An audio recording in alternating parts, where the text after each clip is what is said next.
Excusez-moi, ça a coupé encore. En fait, bonjour, bonjour.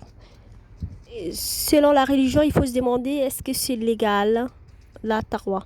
En fait, je définissais la tarwa, la crainte. Umar ibn Khattab, il avait dit que c'est un compagnon du prophète et je suis en train de traduire les livres saints. Et, euh, et, euh,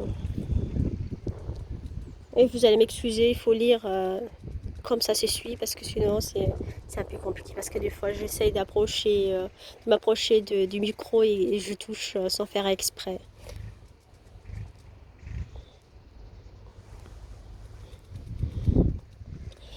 En fait, voilà, je définissais les tarwa. La tarwa, c'est l'Umm al-Bradab. C'est comme quand tu passes dans un buisson épineux, tu fais attention à ne pas te faire piquer.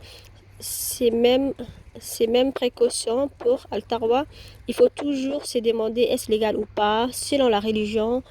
Il faut faire attention de tous les actes que tu poses. Est-ce légal dans la religion? Il faut savoir que ce qui est légal ou pas dans la religion, c'est beaucoup ce qui est déjà légal ou pas dans les morales, dans toutes les lois de l'homme, quoi. Voilà.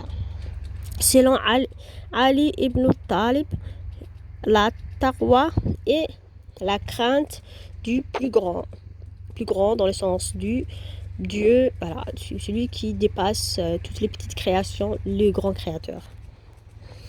La pratique du livre saint, voilà, on n'a pas dit la lecture, hein. Il faut pratiquer. Voilà. Quelqu'un qui est admiratif en Dieu, c'est quelqu'un qui pratique le livre saint. Les faits de se contenter du peu, voilà, être minimaliste, c'est-à-dire pas chercher des choses qu'on n'a pas besoin et chercher ce que tu as besoin juste comme un petit humain et pas chercher par exemple des choses que tu n'as pas besoin. Voilà. Comme aujourd'hui on est hyper matérialiste, il faut chercher vraiment ce que tu as besoin. On a dépassé les besoins. Maintenant tous les êtres humains ils sont dans le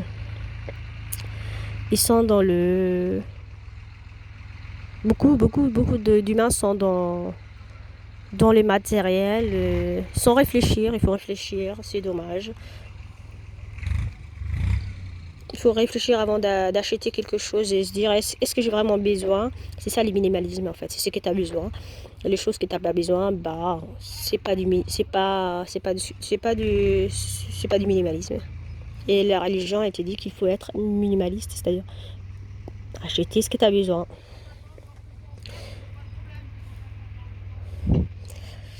Euh, D'être préparé pour les derniers jours et les jours des comptes. C'est-à-dire, voilà, dans la religion, dans l'islam, il faut toujours te préparer au jour que tu vas mourir. Et est-ce que le jour que tu vas mourir, tu seras fier de toi? Est-ce que tu vas te dire,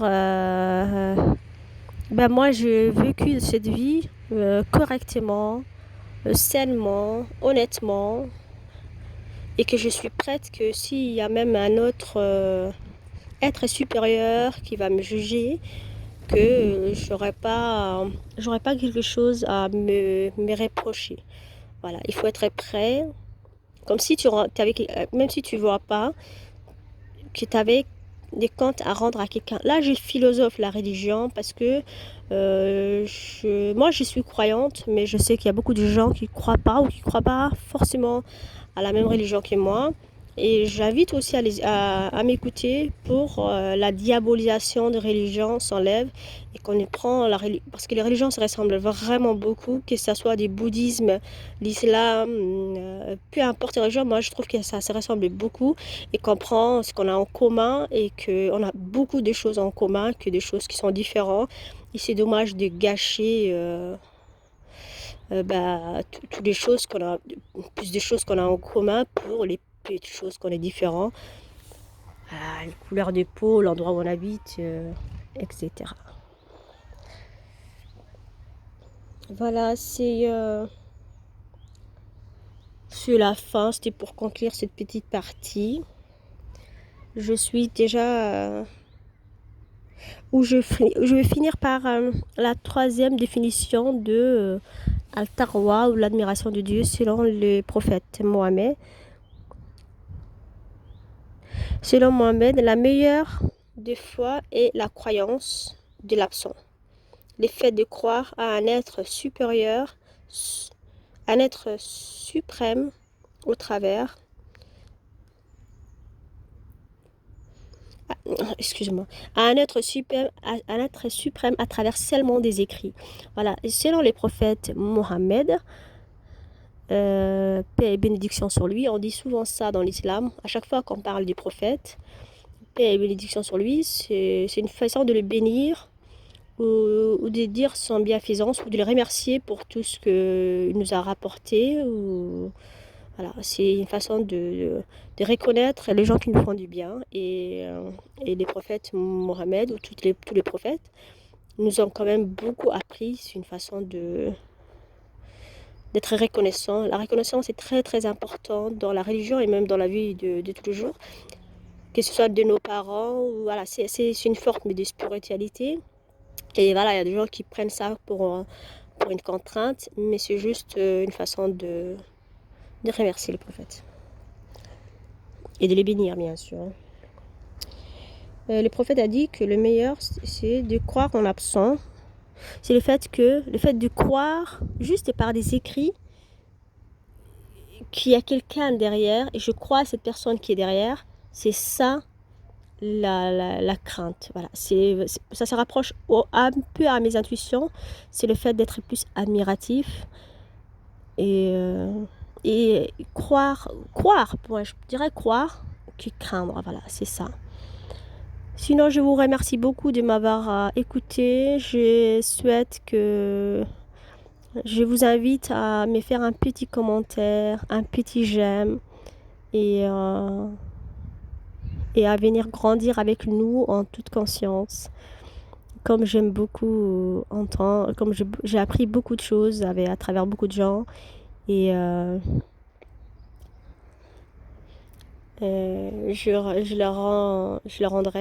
parlerai un peu d'eux un jour et je vous invite à faire un petit j'aime si ça vous a, au moins les contenus vous a plu. C'est sûr que les vidéos ne sont peut-être pas parfaites. Et je vous remercie, je vous embrasse et je vous encourage à prendre votre vie en main et de vivre la plus belle vie que vous aviez toujours rêvé, parce que cette vie est quand même très importante, l'air de rien. Bonne journée à vous. Portez-vous bien. Au revoir.